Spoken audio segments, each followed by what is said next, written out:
নগর বেড়ুবাড়ির পশ্চিম শাখাতি 17/235 নম্বর বুথে বিভিন্ন দল থেকে শতাধিক ভোটারের তৃণমূলে যোগদান। আজ 2রা মার্চ রবিবার জলপাইগুড়ি জেলার সদর ব্লকের নগর বেড়ুবাড়ি গ্রাম পঞ্চায়েতের নগর বেড়ুবাড়ির পশ্চিম শাখাতি 17/235 নম্বর বুথে বিভিন্ন দল থেকে শতাধিক ভোটার তৃণমূলে যোগদান করেন। এই কর্মী সভায় উপস্থিত ছিলেন জলপাইগুড়ি জেলা পরিষদের জেলা সভাধিপতি কৃষ্ণা রায় বর্মন, তৃণমূল কংগ্রেসের রাজ্য কমিটির সহ সাধারণ সম্পাদক দীপেন প্রামাণিক, সদর ব্লকের সভাপতি নির্মল চন্দ্র রায় ও নগর বেড়ুবাড়ি অঞ্চল সভাপতি দীনেশ রায় সহ অন্যান্য নেতৃত্ববর্গ। নগর বেড়ুবাড়ি অঞ্চলের 17/235 নম্বর বুথের পঞ্চায়েত সদস্য রঞ্জিত সরকার বলেন, আজকে এখানে বুথ সম্মেলন অনুষ্ঠিত হলো তৃণমূল কংগ্রেসের পক্ষ থেকে। আচ্ছা, আমরা এখানে আজকে বুথ কমিটি গঠন করেছি এবং বুথ মহিলা কমিটি গঠন করেছি, মহিলা তৃণমূল কংগ্রেস,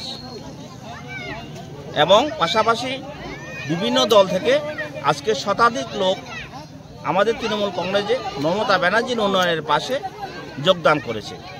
এখানে বেশিরভাগই বিজেপি থেকে নবাগত আমাদের তৃণমূলে আজকে জয়েন করেছে অনেকেই, এবং সিপিএম থেকেও কিছু আছে। আমরা সব মিলিয়ে আমাদের বুথে আজকে শতাধিকের উপরে হবে, 100-র উপরে লোক জয়েন করেছে, এবং আমাদের আজকে থেকে তৃণমূল কংগ্রেস এই বুথে খুব শক্তিশালী হিসাবে আমরা আজকে থেকে শক্তিশালী হয়ে গেছি।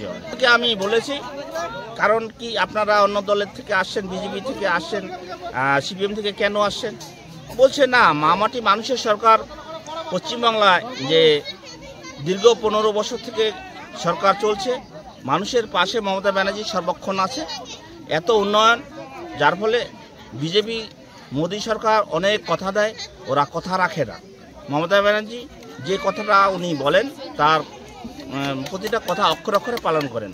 যেমন সাধারণভাবে আমরা গ্রামে যা দেখি, একদম আবাস যোজনা হইতে, কন্যাশ্রী হইতে, একদম যুবশ্রী, স্কুল শিক্ষাশ্রী থেকে অনেক প্রকল্প এবং মানুষ মৃত্যুকালীন একটা পয়সা পায়, বিবাহে পয়সা পায়, নানাভাবে যে মানুষ উপকৃত হচ্ছে। ওনারা বলছে আমরা উন্নয়নের পাশে থাকব। আপনারা দেখছেন নর্থ বেঙ্গল সমাচার, উত্তরের বার্তা, সত্যের পথে।